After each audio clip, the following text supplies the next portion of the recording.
বুঝো বন্ধু, একদিন রাত পহেলে দেখবা তুমি নাই, পৃথিবীবাসী জানবে তুমি মরে গেছো। পৃথিবীর তখন আলো ফুটবে, চাঁদও উঠবে, সিএনজিও চলবে, অটোও চলবে, দোকানপাট সবই চলবে। এই পৃথিবীর হই হুল্লুর হুলুস্থুল ব্যস্ততা, ধোকাবাজ এই দুনিয়া, কেউ থামবে না, শুধু তোমারে কবরে পাঠায়। ধোকাবাজ এই দুনিয়া, এই দুনিয়া প্রতারক, এই দুনিয়া কেউ থামে না। সামনের সিএনজি অ্যাক্সিডেন্ট করলো, পিছনের সিএনজি থামে না, ছাড়ি দিয়ে যায় না। সামনের গাড়ি অ্যাক্সিডেন্ট করলে পিছনের গাড়ি থামে না, ছাড়ি দিয়ে যায়। স্বার্থপর এই দুনিয়ায় কেউ থামে না। হ্যাঁ, বাপরে দাফন কইরা এই সন্তান, এই বউ বাচ্চারাই আবার আসার পরে ওই দিনকেই ভাত খায়, খায় না? পেট বইরা খায়, লগের ঘরের থেকে আর আইন্দা আনছে, এরা ঠিকই পেট ভরে খায়। তো ওরা না কাঁদলো বিকালে, ওরা না দুপুরে কাঁদলো, কোন ভাত খায় খা। স্বার্থপর, কেউ থামে না দুনিয়া, আলো বাতাস সব চলে, তুমি বন্ধু থাকবে। আল্লাহকুমুত তাকাসুর হাত্তা যুরতুমুল মাকাবির। আল্লাহ বলছে, বান্দা আখিরাত ভুলে গেলা, দুনিয়ায় ডুবে গেলা, তবে মনে রেখো হাত্তা যুরতুমুল মাকাবির, এরই মাঝে কিন্তু একদিন কবরস্থানেই পৌঁছে যাবে। হ্যাঁ, কই পৌঁছে যাইবা? তোমরা কবরস্থান দেখো নাই ভাইয়া? কাল্লা সাউফা তা'লামুন। আল্লাহ বলে, কবরে আসলেই আমি বুঝাই দেব বান্দা আমার নাফরমানির শাস্তি কেমন। সুম্মা কাল্লা সাউফা তা'লামুন। আবার নাফরমান হাসরের ময়দানে আসলে আমি আবার বুঝাই দেব আমার অবাধ্যতার শাস্তিটা কি। একবার বুঝাবো কবরে। তাফসীরের মধ্যে আছে কাল্লা সাউফা তা'লামুনা ফিল কবরি সুম্মা কাল্লা সাউফা তা'লামুনা ফিল আখিরাহ। আল্লাহ বলে, একবার কবরে বুঝাইবো আমারে ত্যাগ করা, আমার নাফরমানি, আমারে সিজদা না করার শাস্তিটা কি। কবরেই টের পাইবা। ওয়া ইউকাইয়াদু লাহু মালাকুন আমা ওয়া আসাম্মু আবকাম। নবী বলেন, নাফরমানের কবরে এমন একজন ফেরেশতা পাঠানো হবে, যেই ফেরেশতা অন্ধ, বোবা, বধির, চোখেও দেখে না, কানেও শোনে না, জবানেও কথা বলতে পারে না। ফায়ুদরাবু লাহু বিমিতরাকাতিন মিন হাদিদ গরবাতান বাইনা উদুনাইহি। আল্লাহর নবী বলেন, ওই ফেরেশতা ওই নাফরমান পাপীকে লোহার হাতুড়ি মুগুর দিয়ে দুই কান বরাবর এমন জোরে আঘাত মারবে, ফায়াসিহু সাইহাতান ইয়াসমাউহা মান ইয়ালিহি ইল্লা তাকালাইন। নবী বলে, নাফরমান এত জোরে চিৎকার করবে, মানুষ এবং জিন ব্যতীত আল্লাহর সব সৃষ্টি শুনবে।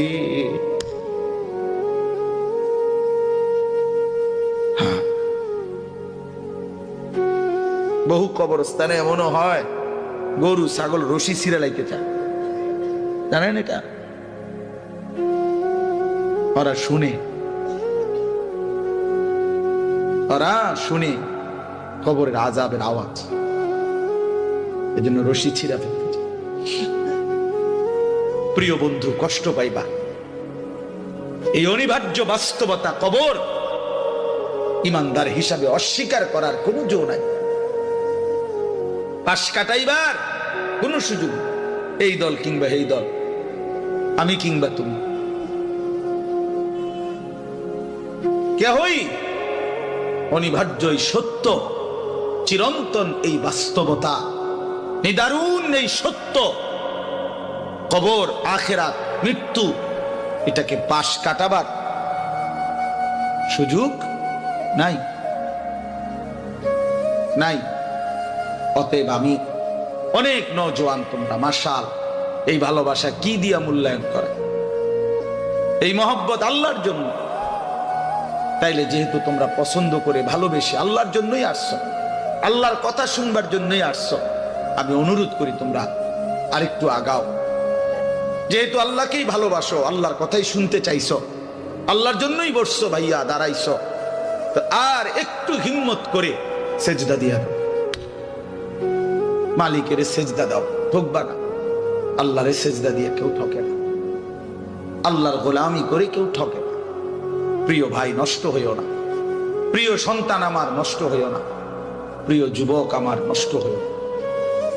মুসলমানের কিশোর তরুণ নওজোয়ান, আগামীর ইসলামের পতাকা তুমি হাতে নিও, আগামীর কালেমার পতাকা তোমার হাতে। সারা পৃথিবীতে ইমানদারের বিজয় হবে, হচ্ছে। সারা পৃথিবীতে মজলুমের বিজয় হচ্ছে, জালেমের পতন হচ্ছে। কোথাও সারা পৃথিবীতেই জালেম থরথর করে কাঁপতেছে।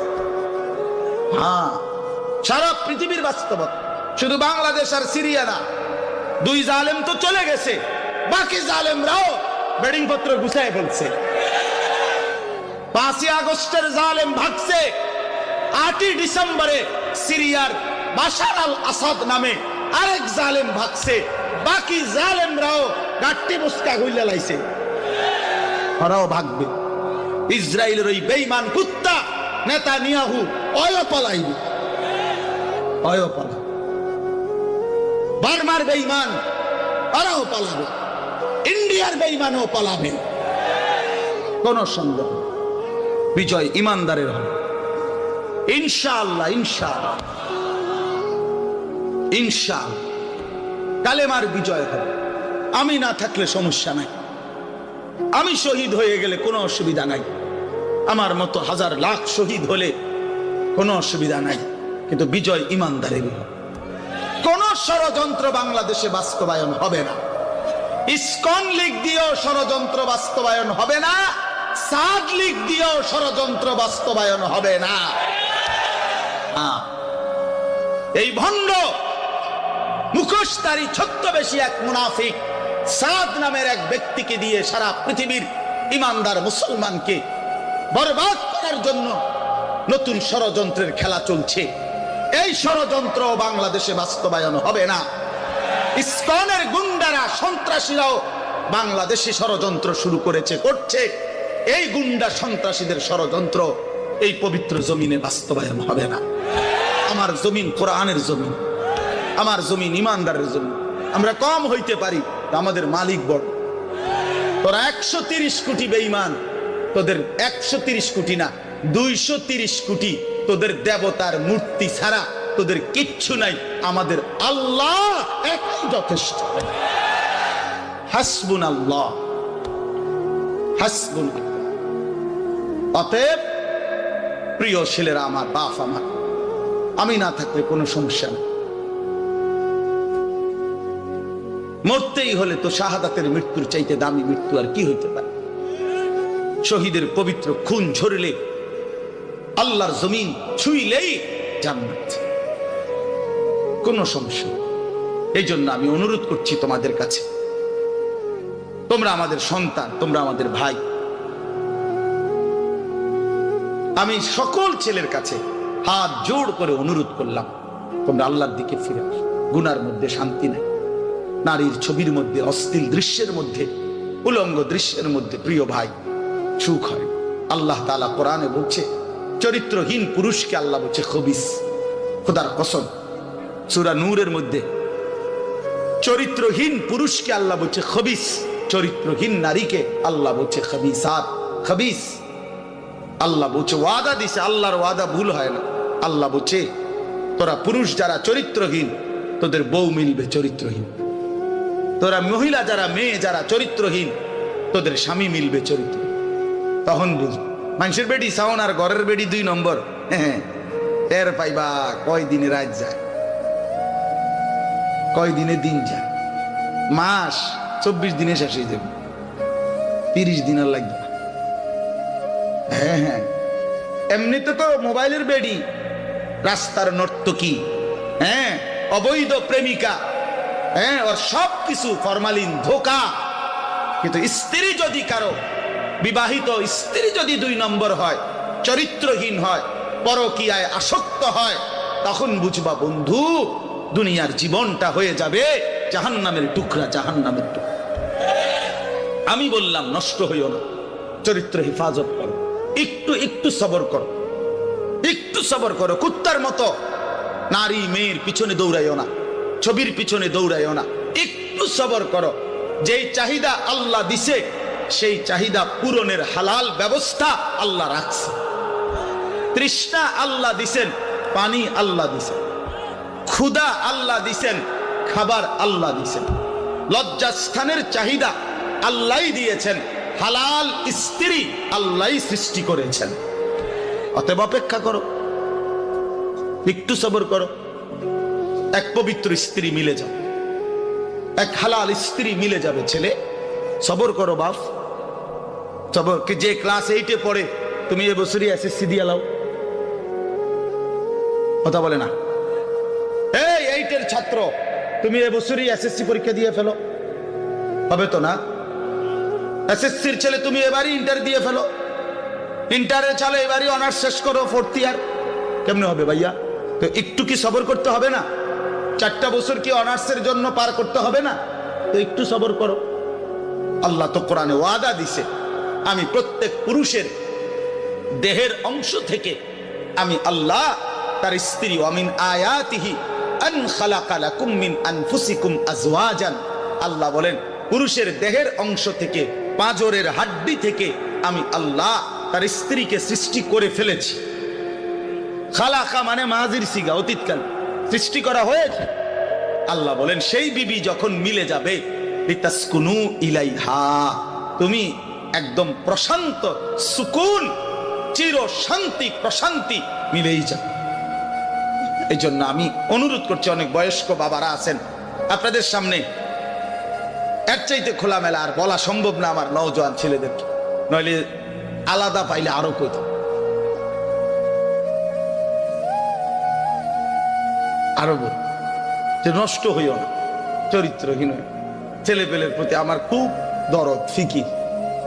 আমি হিসাব চিন্তা করে নিছি, কেন জানি আল্লাহর পক্ষ থেকে আমি বুঝিয়ে না এটা।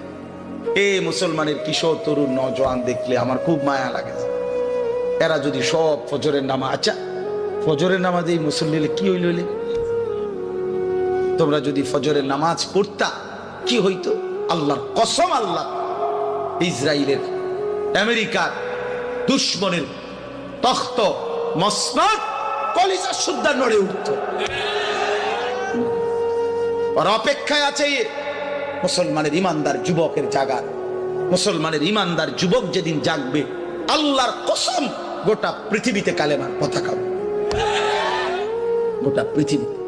এই সিরিয়ায় বাশার আল আসাদ নামে যে জালেম পতন হয়েছে, এই জালেমের বিরুদ্ধে যেই যুবক দাঁড়াইছে, জুলানি, এই একা যুবকের একটা মাথার জন্য সে এবং তার দোসররা 100 কোটি মার্কিন ডলার পুরস্কার ঘোষণা করেছে। খামখেয়ালি মিয়া, একটা যুবকের মাথার জন্য তার মাথা কাইটা যে দিতে পারবে 100 কোটি মার্কিন ডলার পুরস্কার গ্রহণ। আরশে আজিমের মালিক আল্লাহ বলছে, যুবক আমি তোকে রক্ষা করব। আল্লাহ পাক ঠিকই তাকে রক্ষা করছে। ওই জালেম পলাইছে, গাট্টি গুট্টি লইয়া পলাইছে। এই জন্য বাংলাদেশের নিরস্ত্র কিশোর যুবক নওজোয়ান দাঁড়াইছে, জালেম পলাইছে। এটাই সত্য, এটাই সত্য। নওজোয়ান হিম্মত করলে, বুক পেতে দিলে, নওজোয়ান দাঁড়াইলে, যেই কোনো বড় অসাধ্য আল্লাহর দয়ায় ওইটাও অর্জন হয়েছে। এটা আল্লাহ তাআলা যৌবনের মধ্যে শক্তি রাখছে। কোরআন শরীফে আছে, আল্লাহ বলছে যৌবনটাই শক্তি। ছোটবেলা আল্লাহ নিজে বলছে দুফ, এটা দুর্বলতা। বুড়াকাল আল্লাহ নিজেই বলছে ওইটাও দুফ, দুর্বলতা। তো শক্তি কই? আল্লাহ বলছে যৌবন, কুওয়াতান। কোরআন শরীফের আয়াত সূরা রোমের মধ্যে আছে, আল্লাহুল্লাযী খালাকাকুম মিন দুফিন সুম্মা জাআলা মিন বা'দি দুফিন কুওয়াতান সুম্মা জাআলা মিন বা'দি কুওয়াতিন দুফান ওয়া শাইবা। আল্লাহ বলেন, বান্দা 3 অবস্থায় আমি তোমাকে বানাই। প্রথম হলো দুর্বল, এরপরে শক্তি, এরপরে পুনরায় দুর্বল। তাহলে বোঝা গেল শিশুকাল আর বৃদ্ধকাল কি দুর্বল। তো শক্তি কোথায়? কোথায় শক্তি কোথায়? তো শক্তিমান নওজোয়ান হাত তোলো। না না, বুড়া মানুষ না, বুড়া মানুষ না, নওজোয়ান হাত তোলো, তোলো হাত তোলো, দাও তাকবীর দাও, আল্লাহু আকবার, জোরসে বলো, জোরসে বলো, দাঁড়াও বলো, দাঁড়াও বলো, দাঁড়াও নওজোয়ান, ওঠো নওজোয়ান, দাঁড়াও নওজোয়ান, দাও তাকবীর বলো। দেখেন কি পরিমাণ ছেলে, দেখছেন কি পরিমাণ ছেলে।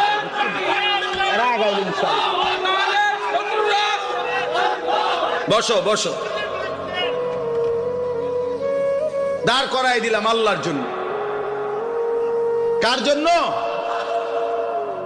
আমার কাছে কিতাব আছে, আমি নিজে পড়ছি, আল্লাহর কসম, হাদিসে কুদসি। আল্লাহ বলে, ইয়াবনা আদম, শুনতেছো ভাইয়া? ইয়াবনা আদম কুম ইলাইয়া আমশি ইলাইকা। আল্লাহ বলে, বান্দা তুমি আমার জন্য দাঁড়াও, আমি তোমার জন্য হাঁটবো। আমশি ইলাইয়া উহারবিলু ইলাইকা। এরপরে আল্লাহ বলে, বান্দা তুমি আমার জন্য হাঁটতে শুরু করো, আমি আল্লাহ রহমত নিয়ে দৌড়তে শুরু করব। এই জন্য কুম ইলাইয়া, আল্লাহ আমার জন্য দাঁড়াও, আমশি ইলাইকা, আমি তোমার জন্য হাঁটব, আমি হাঁটব।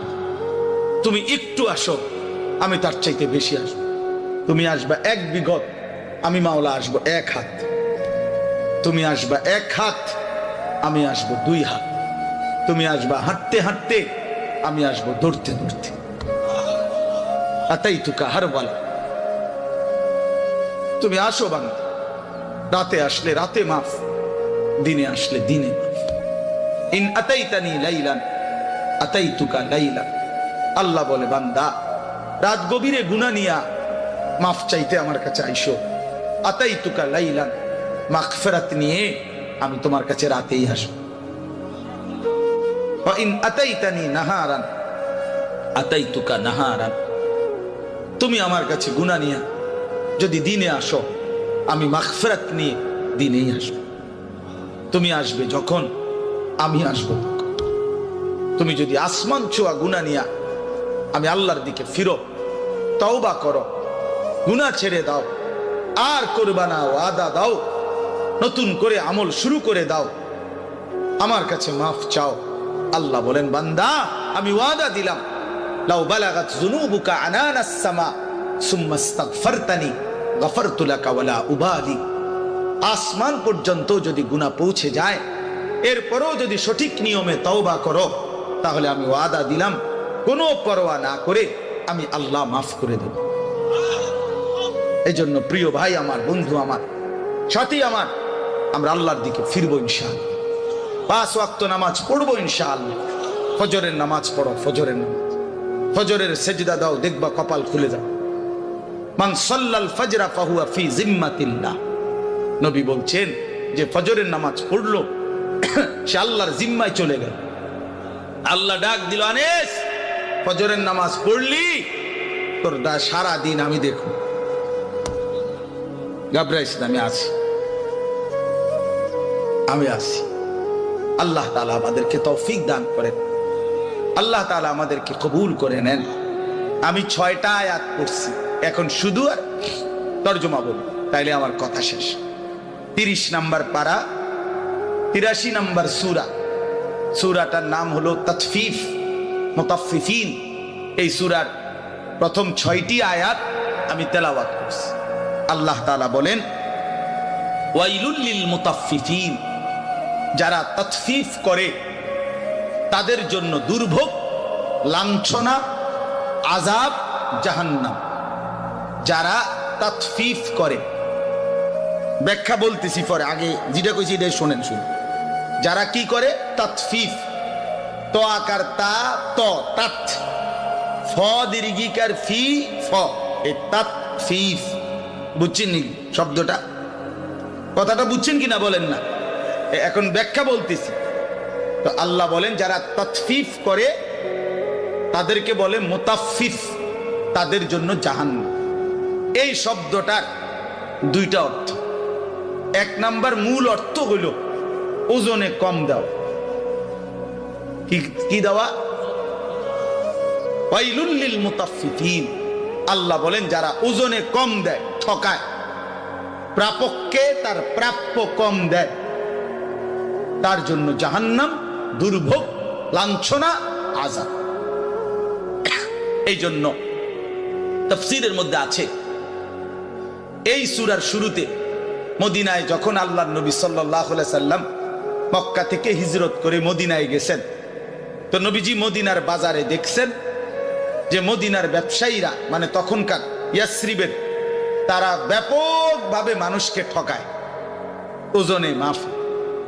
তখন সর্বপ্রথম আল্লাহর পক্ষ থেকে মদিনায় নবীজি হিজরত করে মদিনায় যাওয়ার পর সর্বপ্রথম যেই সূরা নাজিল হইছে মদিনায়, এটাই সূরা, মদিনায় অবতীর্ণ প্রথম সূরা, সূরা তাতফিফ। আর আল্লাহ বলেন ওয়াইলুল লিল মুতাফফিফিন, সাবধান তোমরা যারা ওজনে কম দিচ্ছ, তোমাদের জন্য জাহান্নাম। এই যে বলছে প্রথম দিন মদিনায় হিজরতের পরে প্রথম আয়াত, সেই থেকে নিয়ে ইমানদাররা এই আচরণ ইয়াসরিবের মানে মদিনার মুসলমান ছেড়ে দিছে। এই মন্দ অভ্যাস আজকে 1450 বছর পরেও মদিনার ব্যবসায়ীদের ওজন 100 নিখুঁত, এখনো এই ঐতিহ্যটা, এখন আমরা এইটা ঐতিহাসিকভাবে প্রমাণিত। এখন মদিনার ব্যবসায়ী একেবারে পাক্কা ঠকায় না, ঠকায় না। আল্লাহর নবী সাল্লাল্লাহু আলাইহি সাল্লাম হাদিসের মধ্যে আছে মদিনার সমস্ত কিছুর জন্য নবী দোয়া করছেন, এমনকি এই মদিনার দাড়ি পাল্লা বাটখারার লাগেও নবী দোয়া, আল্লাহুম্মা বারিক লানা ফি মুদ্দিনা ওয়া সাইনা ওয়া তামারিনা। আল্লাহ আমাদের মদিনার এই ফাল্লি বাটখারা এটির মধ্যে বরকত দিন, বুঝছেন না, এর মধ্যে বরকত চাইছে। অর্থাৎ এই জন্য মদিনার ওই আল্লাহর কথা মেনে নিছে, আর কখনো মানুষকে ঠকায় না। আমি নিজে দেখছি, সব সময় কতবার দেখছি মদিনার ব্যবসায়ী আপনার, আমি দেখছি একদিন এই আতর সহ কিতা কিতা কিনছে বেটা, তো দাম নিয়া মাইপা টাইপা দেওয়া ঠিক করার পরে দাম নিয়া তর্ক, সাথে সাথেই এই লোক ক্রেতা ওই দোকানদারকে একটা শব্দ শুধু বলছে, মানে দাম নিয়ে যখন ফেস লাগছে, ওই বেটাও আরবি, এ বেটাও আরবি, তো এ বেটায় আরবি, এই বেটা হরে কইতেছে সাল্লি আলান নবী, নবীজির উপরে দুরূদ পড়ো। এ একের মনে যেন আগুনের মধ্যে পানি দিয়ে, একে ঠান্ডা, একদম ঠান্ডা, হে সাথে সাথে বলছে আল্লাহুম্মা সাল্লি আলা মুহাম্মদ। এরপর আর কোনো কথা নাই যে ঠিক আছে, এ হের বলতেছে তুই যা বলছো তাই, খালাস, মাফি মুশকিল, কোনো সমস্যা। আল্লাহ তাআলার হুকুম তারা এভাবে মানছে। ওয়াইলুল লিল মুতাফফিফিন, আল্লাহ বলছে যারা ওজনে কম দেয় তাদের জন্য জাহান্নাম।